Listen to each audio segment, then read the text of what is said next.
Thank you everyone for taking the time to tune in today. Today's episode of the Topping Show is proudly sponsored by Topping Technologies. Topping Technologies is an IT value-added reseller and services company with a special proficiency IT security. Heck, I see their founder at least twice a day. Gotta say he's quite handsome and brilliant. He's me, see, that's the joke. If you're an IT leader or a business owner, you can reach out to the team at sales@toppingtechnologies.com. Also, still giving away a free flamethrower with every IT purchase. Yes, it does come with a fun Picatinny rail adapter, so you can mount it to any standard AR-15, like all awesome accessories can be. Go to toppingtechnologies.com and click the flamethrower button to learn more, or click the URL in the video description below. Lastly, trying to get to 4,000 subscribers by the end of the month, so if you can click that button and tell your friends, I would greatly appreciate it. Now, going over to the business part podcast, you have Honda considering a new high-end performance trim above the Type R and the Acura Type S, which would be fun to have a true dedicated track toy, which, again, I think some people would go for. Now, this comes to us thanks to Jerry Perez, who's a writer at The Drive, and they say specifically, quote, Honda is considering a new high-performance trim above the Type R and Type S, which, again, the Type S being the Acura. They say Honda racing boss Koji says the automaker should offer new motorsports-derived trim with genuine HRC parts for models like the Civic and Integra, which, again, same car, different badge. Very similar to how Toyota has Lexus as a luxury brand, Honda has Acura. So, again, you see the cool Integra on the screen, but it really is just, a luxury Civic Type R. Which, again, don't get me wrong, some people enjoy the extra luxuries and the leather and the additional styling. And truth be told, in yellow, that does look pretty good.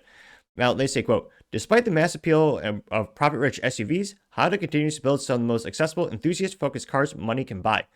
Models like the Honda Civic Si and Type R and their Acura siblings, the Integra and Type S, offer a solid balance of street performance and track chops. But what about a spicier, more hardcore trim above the Type R or Type S?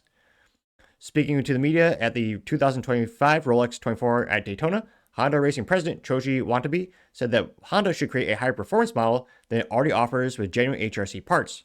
Now he says, quote, today, I cannot tell you the exact plan yet, but yes, we should create some kind of performance model with the HRC racing components and technologies. The American side, HRC US, has already started development performance parts. And here you can see the inside of this Acura Integra. And here you can see they completely removed the rear seats, which, let's be honest, most people don't use them anyway when it comes to Honda Civic in general, I would argue. But they got rid of the back seats, replaced it with carbon fiber, and they have a nice roll cage built in, which, again, depending on what type of track racing category you get into, you get to a certain point where you do have a requirement of a racing harness as well as a roll cage. So at a certain point of racing, if you want to get into it, especially circuit racing, that does become a requirement. So to have someone like that for an aftermarket or for the factory, that'd be pretty nice. And there you can see an extra ginormous spoiler on the Acura as well. Now they say, quote, Watanabe's comment was in response to whether Honda could consider building and seeking the ultra-high performance models as Ferrari does with the XX program. However, when I asked Watanabe if this would involve something like the ARX 6 IMSA GTP prototype or the RB17 style hypercar he discussed in 2014, he clarified that these higher performing models would be based on existing Honda and Acura nameplates.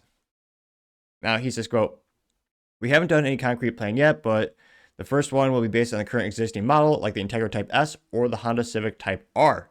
While Honda's racing bosses did not expand further, he has mentioned that the American side of HRC is already working on performance parts for existing models, proves this is more than a pipe dream. During last year's Monterey Car Week, the brand unveiled a track-focused Acura Integra Type S HRC prototype, a one-off build that got thumbs up from the F1 driver Yuki Tsunoda after a beat drive, who even asked the company president to import one into Japan for him, which, again, that's got to be the Acura you see on the screen there, which, again, that looks pretty sick. Looks like you actually have some true bucket seats for actually racing. They'll actually hold you in place with bolsters that are the size of Arnold Schwarzenegger's bicep, give or take. Yeah, you're not, I was going to say, obviously you have to tap it first, like you're tapping down luggage on the back of a truck. You got to, tap it. That ain't going nowhere. Like, you get in that car, you're staying in one spot. That's for sure. Now, he also said, quote, we have the Type S or Type R for the road, and you have a race car that you can buy for the track, so it would be something in between, right on the verge of wherever your significant other wouldn't want to ride with you. If you're going to put the HRC brand on it, that's what you're saying is the ultimate expression of the model. It has to be street legal, which, yeah, you definitely have to do that just for mass appeal. The number of people who buy true dedicated track cars and like legal track only cars are so few. Even Lamborghini only made, I think, 10 of their, what was it, not Revesto. They had a Lamborghini model that was a V10 and full carbon everywhere with no radio, no air conditioning, no airbags, like everything that weighed anything except the drivetrain they basically removed. And again, of course, it handled like a champ, but you limit your number of prospective buyers to such a small number once it's no longer street legal. And even when I go to the track, an overwhelming majority of the people that go there, all the cars are street legal for the most part, especially in the beginning of when you get into the hobby. But yeah, I think they're probably maybe they'll make it all-wheel drive or something. But I wonder what price point they're going to get to. The Honda Civic Type R with taxes and all that crap is usually around $55,000, which is already pushing it. So if this is maybe 20% more, I think there'd be a good market for it. Because again, that is really cool. And most of the major manufacturers do have the race car programs like this, where again, the odds are you'll never see this at a Honda showroom or Acura showroom. I think it'd be good just as like a halo car to get people excited about the brand and see what the top engineering capabilities are.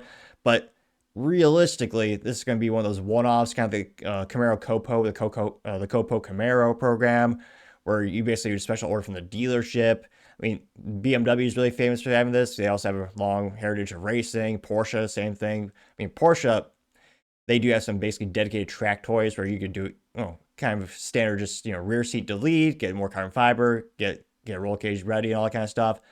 So I think this would be great because again, I'm really one of those fans where I think you should have a halo car for your manufacturer just to show how much you can really do when engineers will just go hog wild, so to say. Now, yeah, if it's $50,000 to $60,000, I think they'll sell a couple of units. And just to really show that they're dedicated to racing, I think this would be a great idea. It'd be really cool. They had a program similar to the Gen 10, the previous generation Honda Civic. I want to say those were about $65,000. Famously, in terms of cybersecurity, CrowdStrike had one of the cars that they would use, and they, obviously you wrap your company logo like that. So it'd be pretty cool to see. But let me know, do you think it'd be a good idea? Are you a fan of having these halo cars? And again, you have Honda apparently merging with Nissan for some reason. Do you think that might mean they don't have the right resource allocation to go through with this? Maybe they get distracted. Let me know your thoughts, because as always, be fascinated to hear what you have to say. Thank you everyone for taking the time to tune in today. Again, trying to get to 4,000 subscribers by the end of the month, so if you can click that button, I greatly appreciate it.